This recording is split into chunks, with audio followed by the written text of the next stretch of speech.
नाज़रीन अस्सलाम वालेकुम। सियासत टीवी के खुसूसी प्रोग्राम खास खबरें में आपका खैर मकदम है। मैं मोहम्मद रियाज अहमद और मेरे साथी सैयद इस्माइल ज़बीउल्लाह।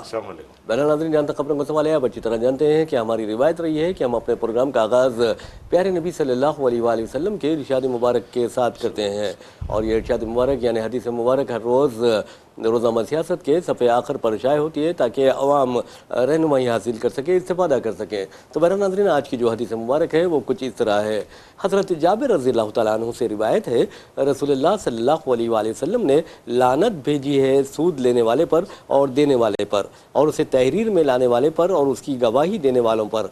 आपने फरमाया कि ये सब गुनाह हैं, गुनाह में बराबर हैं। तो आप अंदाज़ा कीजिए कि आज आलमी सतह पर जो फाइनेंशियल सिस्टम है वो किस बुनियाद पर ठहरा हुआ है, और दुनिया में जो बेचैनी का सबब जो चीज़ें बनी हुई है वो क्या है, ये आप अच्छी तरह जानते हैं। और आप ये भी अच्छी तरह जानते हैं कि किस तरह इस्लामिक बैंकिंग को रोकने की पूरी कोशिशें हो रही हैं, क्योंकि आलमी सतह पर जो सूदी फाइनेंशियल सिस्टम ठहरा दिया गया है, यहूदियों ने ये ठहराया है। और आपको ये बता दूं कि यहूदियों की वजह से आज सारी दुनिया में इस मालियाती निज़ाम के बायस बड़ी बेचैनी पाई जाती है, ऊंच नीच का फ़र्क पाया जाता है, और दौलतमंदों के दरमियान और दौलतमंदों और गरीबों के दरमियान गैर मामूली तफावत यानी फ़र्क पाया जाता है। आज अगर दुनिया की सारी दौलत का अंदाज़ा लगाएं तो आपको अंदाज़ा होगा कि किस तरह तकरीबन 70% दौलत सिर्फ 2-4% दौलतमंदों के पास है, और माँ बाकी जो गरीब हैं वो गरीब ही है। तो बहरहाल जो सूद की लानत है उसके बारे में प्यारे नबी सल्लल्लाहु अलैहि वसल्लम ने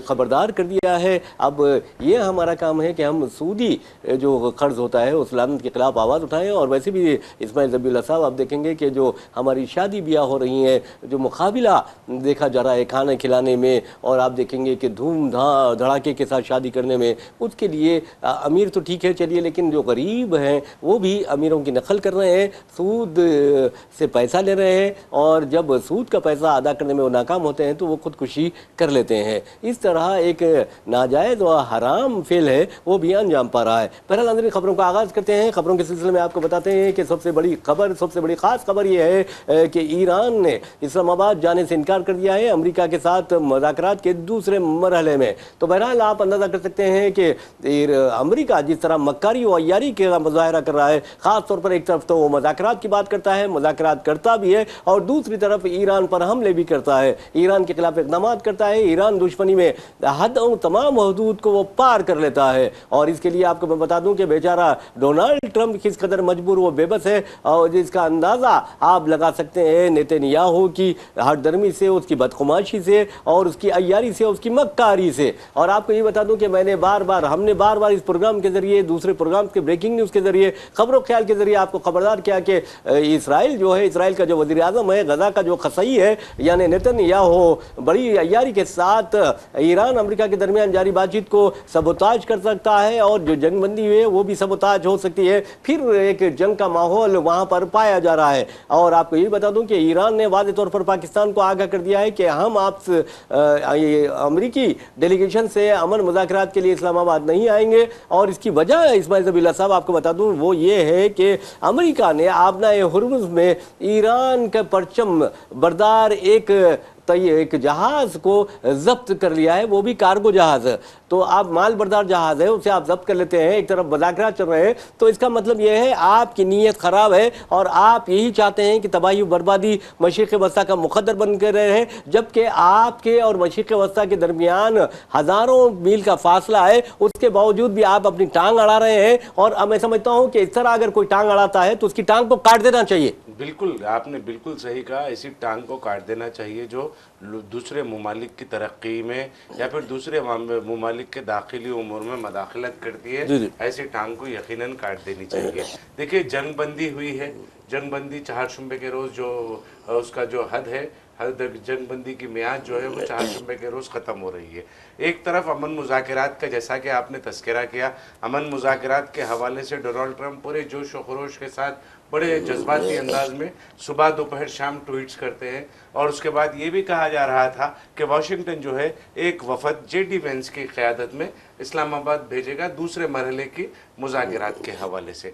मगर यहाँ पर दो अहम पहलू है रियाज साहब जो ये अमन मुज़ाकरात में सबसे बड़ी रुकावट बन रहे हैं। एक का आपने जिक्र कर दिया, दज्जाली टोले का सरबराह नेतन्याहू वो नहीं चाहता कि मगरिबी एशिया में जो है अमन कायम रहे, ख़ास तौर पर मशरिक़ी वस्ता में, मिडिल ईस्ट में जो है अमन बरकरार रहे, वो हरगिज़ नहीं चाहता। उसके पसे पड़ता जो मंशा है ग्रेटर इसराइल का, उसके ख्वाब को पूरा करना नेतन्याहू का मकसद है। और दूसरी अहम वजह यह है कि जिस दिन अमन मुज़ाकरात हो जाएंगे, जंग ख़त्म हो जाएगी और इसराइल के वज़ीर आज़म की हैसियत से जैसा नेतन्याहू हटेंगे, फिर उन्हें बदगुमानी के मुकदमे में जो सज़ा सुनाई गई है उन्हें जेल जाना पड़ेगा। तो ये तमाम पहलू हैं, वो नहीं चाह रहे हैं, इसराइल ये नहीं चाह रहा है कि लेबनान जो है ये अमन मुज़ाकरात का हिस्सा रहे। और ईरान ने, देखिए अगर आप अच्छे दोस्त से दोस्ती करते हैं, आपका दोस्त बावफा होता है, तो वो अपनी बर्बादी का ख्याल करे बगैर आपको आबाद करने की सोचता है। इसकी मिसाल ईरान ने पेश कर दी है। जिन मुमालिक ने इस जंग में ईरान का साथ दिया, ईरान उनको भी अमन मुज़ाकरात में शामिल करने के बात पर इसरार करके बजिद रहकर यह साबित कर दिया कि ईरान मशरिक़ी वस्ता का हकीकी हमदर्द है और उन मुमालिक का अच्छा दोस्त है।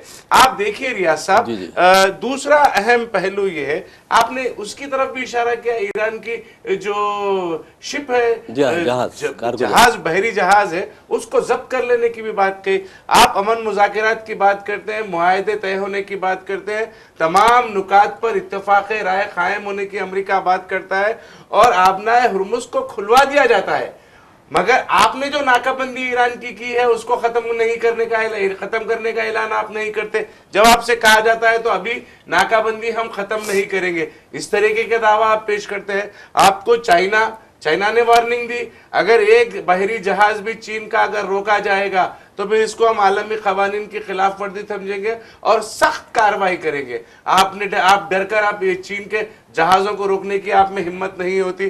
तो इस तरीके का माहौल बनाने की कोशिश कर रहे हैं और ऐसा लग रहा है कि अमरीकी सदर मुकम्मिल तौर पर दज्जाली टोले के सरबराह नेतन्याहू के इन्फ्लुएंस में है, दबाव में। बिल्कुल आपने सही किया। वैसे भी नाज़रीन, तर्जुमान ईरानी वज़ारत ख़ारजा ने वाज़े तौर पर कह दिया है कि हमने पाकिस्तान को बता दिया है कि अमेरिका से मुज़ाकरात का जो दूसरा दौर है उसमें हम शिरकत का कोई इरादा नहीं रखते। अब इज़्ज़त, पाकिस्तान की इज़्ज़त यानी अहमियत इख्तियार कर गई है, पाकिस्तान की इज़्ज़त पर सवाल आ गया है और पाकिस्तान की सालीसी पर सवाल आया गया है, क्योंकि पाकिस्तान जिस अंदाज़ में बगले बजा रहा था, क्योंकि देखिए कम ज़र्फ़ होते हैं जो मामूली खुशियों पर भी खुशी का इजहार करते हैं और ज़र्फ़ वाले बहुत एहतियात से खुशी का भी इजहार करते हैं, एहतियात के साथ गम का भी इजहार करते हैं। तो कहने का मतलब ये होता है कि पाकिस्तान बड़ी बड़ी हाँकें लगा रहा था, बड़ी बड़ी बातें कर रहा था और वज़ीर आज़म शहबाज शरीफ के साथ साथ आसिम मुनीर एक दूसरे को थपथपा रहे थे। पाकिस्तानी जो है वो ये कह रहे थे कि आसिम मुनीर ने ये कर दिया है, वो कर दिया है,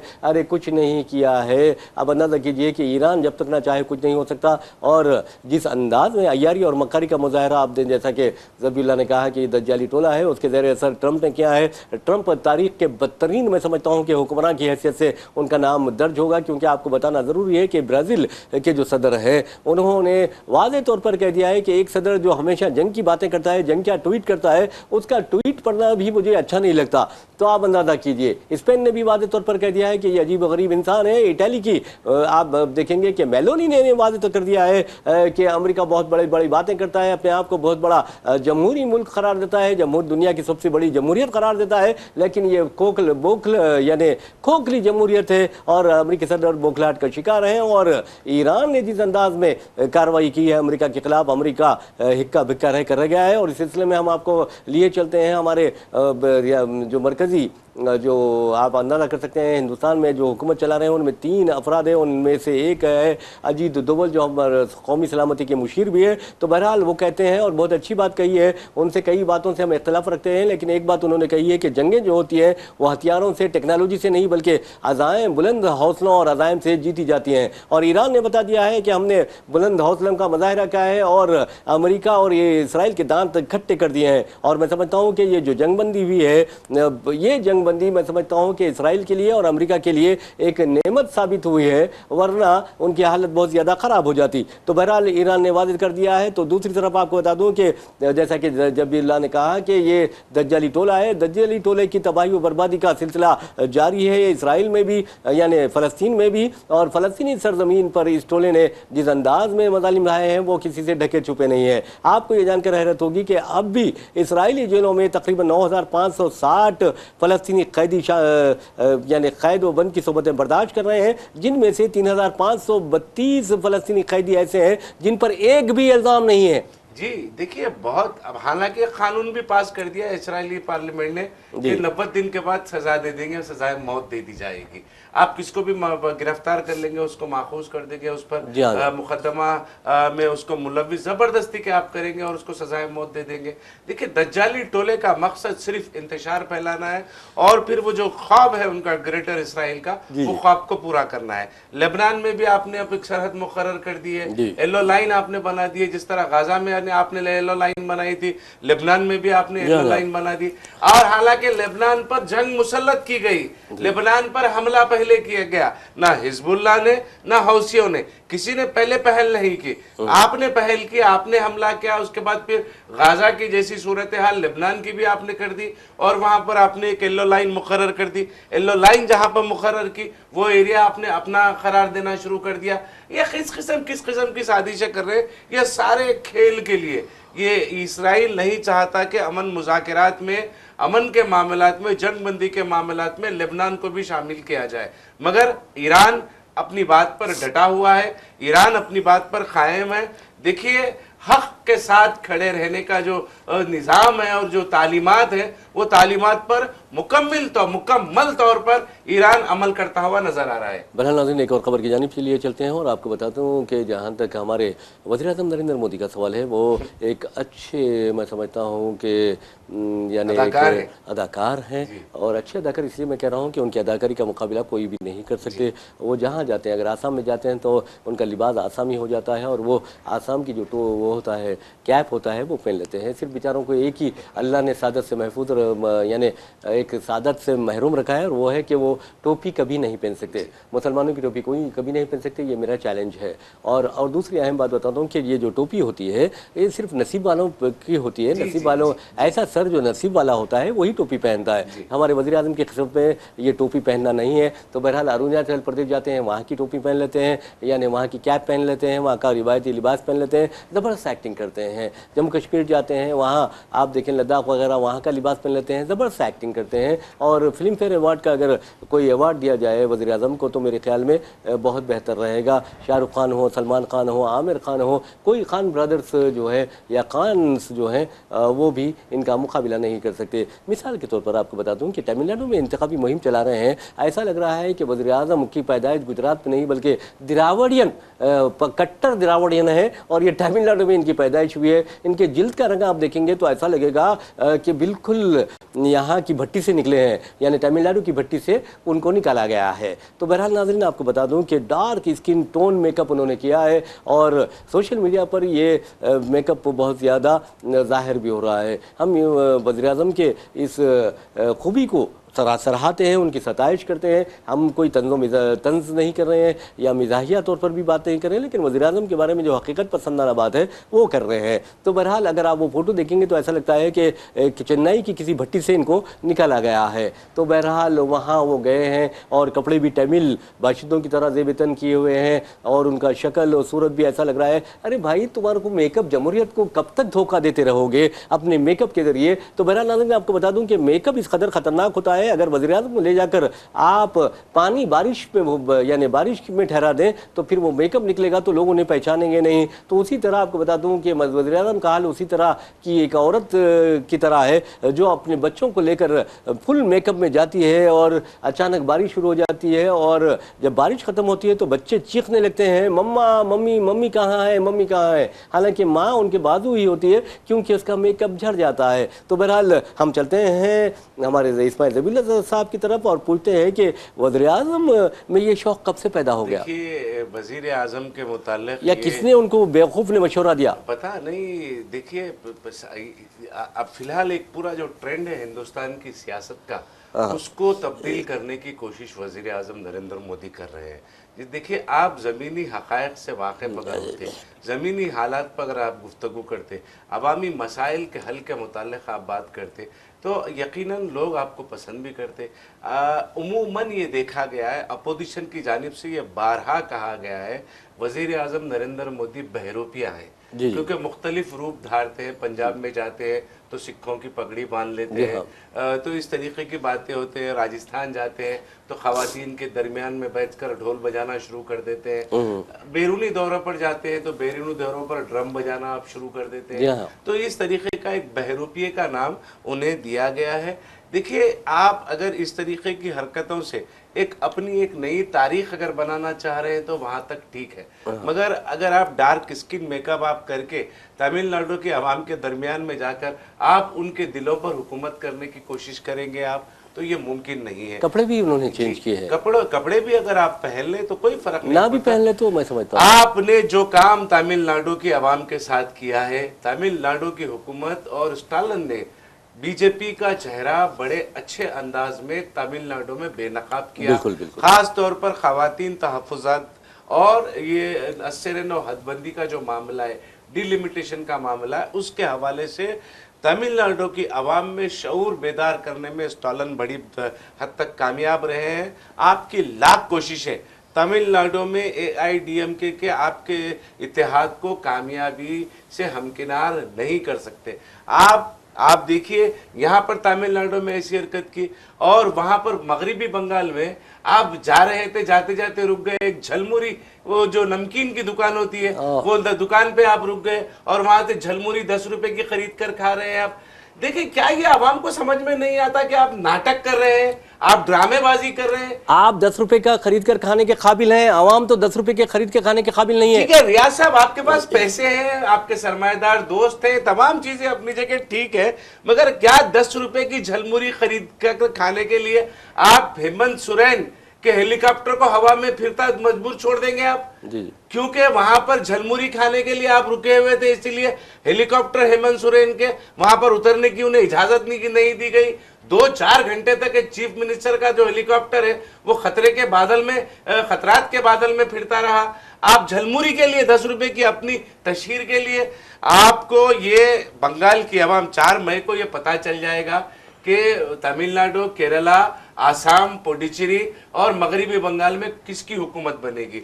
एक बात जहन में रख ले, मैं आज इस हमारे सियासत टीवी के प्लेटफॉर्म से मैं ये बात कह रहा हूं, अगर आसाम में अगर आप हारते हैं, केरला में अगर आप हारते हैं, तमिलनाडु में आप हारते हैं, पुडुचेरी में आप हारते हैं और मगरिबी बंगाल में आप हारते हैं, तो अवाम ये हकीकत जान जाएगी और अपोजिशन का वो इल्जाम जो आप पर बहरूपिये का लगता है वो सच साबित हो जाएगा। लेकिन एक देखना है कि इलेक्शन कमीशन क्या करता है, क्योंकि ममता बनर्जी ने वाज़ेह तौर पर कहा है कि उनका मुकाबला न सिर्फ बीजेपी से है बल्कि इलेक्शन कमीशनर से है। इलेक्शन का chief election commissioner Dnyaneshwar Kumar से भी है, उन्होंने ये बात कही है।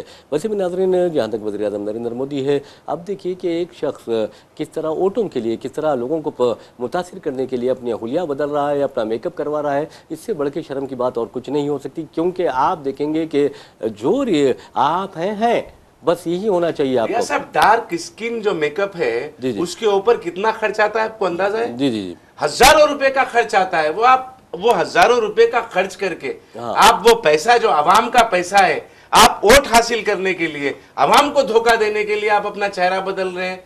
तो क्या अपोजिशन आपको बहरूपिया कहता है तो गलत कह रहा है? लेकिन एक बात याद रखिए कि अगर बंदरों में लंगूर आ जाए तो फिर लंगूर पछाना जाता है। तो बहरहाल नाज़रीन, मैं आपको बता देना चाहूँगा कि ये मेकअप बहुत ख़तरनाक चीज़ है और जमहूरियत को धोखा देने के मुतरादिफ है। आप मेकअप करके किसको धोखा देना चाह रहे हैं? आवाम को धोखा देना चाह रहे हैं। और याद रखिए, ये जनूबी हिंद की आवाम है, तमिलनाडु की आवाम है, पढ़ी लिखी आवाम है, जाहिल नहीं है। और फ़िरका परस्त दलिंदरों में और गैर फ़िरका परस्तों में वो बासानी फ़र्क महसूस करती है। वसीम नाज़रीन, आपको एक और ख़बर की जानिब लिए जाते हैं और आपको बता दें कि मोहम्मद अली जिन्ना, कायद-ए-आज़म मोहम्मद अली जिन्ना के बारे में कहा जाता है कि उन्होंने तक़सीम हिंद का उन्हें ज़िम्मेदार करार दिया जाता है RSS की जानिब से। और फिर आपको बता दूं कि RSS की जानिब से कांग्रेस को भी और ख़ास तौर पर गांधी जी को और पंडित नेहरू को तक़सीम का ज़िम्मेदार करार दिया जाता है। ये RSS का भी यही स्टैंड है और अब असदुद्दीन ओवैसी का भी ये स्टैंड है कि कांग्रेस तक़सीम के लिए ज़िम्मेदार है, मुसलमान तक़सीम के लिए ज़िम्मेदार नहीं है। असदुद्दीन ओवैसी अगर ये कहते हैं कि कांग्रेस, नेहरू और गांधी ज़िम्मेदार हैं, क्योंकि मौलाना अबुल कलाम आज़ाद नेहरू और गांधी जी के पास गए थे और कहा था कि भाई आप ये तक़सीम रुकवाइए, तो ये बहुत अच्छी बात है। चलो, असदुद्दीन ओवैसी ने इंडिया मीन्स फ्रीडम जो मौलाना अबुल कलाम आज़ाद की किताब है उसके हवाले से ये बात कही है, लेकिन असदुद्दीन ओवैसी को ये कहने की क्या ज़रूरत है कि मुसलमान ज़िम्मेदार नहीं है। मुसलमानों को किसने ज़िम्मेदार करार दिया है? जिन्ना को करार दिया है। जिन्ना की जहनीत रखने वाले, सोच फिक्र रखने वालों को RSS वालों ने ज़िम्मेदार करार दिया है। मुसलमान तो यहाँ पैदा हुआ है, मुसलमान तो यहाँ मरेगा। तो ये असदुद्दीन ओवैसी को ये नहीं कहना चाहिए कि मुसलमान ज़िम्मेदार करार देना नहीं चाहिए। मुसलमानों को क्यों घिसटते हैं भाई? आप इलेक्शन लड़ते हैं तो फिर जो मौजू होता है, जो मसाइल होते हैं, उसकी बुनियाद पर लड़िए। तो बहरहाल उन्होंने इंडिया मीन्स फ्रीडम का हवाला दिया और कहा है कि कांग्रेस इस तक़सीम के लिए ज़िम्मेदार है। तो बहरहाल नाज़रीन, वो ये भी कहते हैं कि हम मगरबी बंगाल में 11 नशिस्तों पर मुकाबला करते हैं तो हमें बी टीम कहा जाता है बीजेपी की। तो फिर हुमायूं कबीर का जो खास किस्सा जो मंजर-ए-आम पर आया कि 1000 करोड़ रुपए की डील हुई थी, 200 करोड़ रुपए एडवांस दे दिए गए और फिर जैसे ही असदुद्दीन ओवैसी ने देखा कि हुमायूं कबीर पर थू-थू की जा रही है तो उन्होंने उनसे इत्तेहाद तोड़ लिया। ये मामला भी जोर पकड़ता जा रहा है। अब देखना यह है कि उस सौदे में कौन कौन मुलविस थे। तो बहरहाल असदुद्दीन ओवैसी ने कहा कि जब हम 11 नशिस्तों पर मुकाबला करते हैं तो इनको मिर्ची लग जाती है, जबकि कांग्रेस जो है 294 हल्कों में मुकाबला कर रही है, TMC 294 हल्कों में मुकाबला कर रही है और लेफ्ट फ्रंट जो है 250 हल्कों में मुकाबला कर रही है। उन्होंने कांग्रेस से कहा कि आप 294 हल्कों में मुकाबला करते हैं तो प्लीज 250 नशिस्तें हासिल कीजिए और हुकूमत बनाइए। 270 पर जीत हासिल कर ले। देखिए, ये कहा जा रहा है, रियाज साहब, अक्सर ये कहा जाता है जो अगर भले ही मजलिस इत्तेहादुल मुस्लिमीन कम सीटों पर इलेक्शन लड़े, मगर जिस तरीके की इंतखाबी मुहिम 10-11 सीटों पर वो चलाते हैं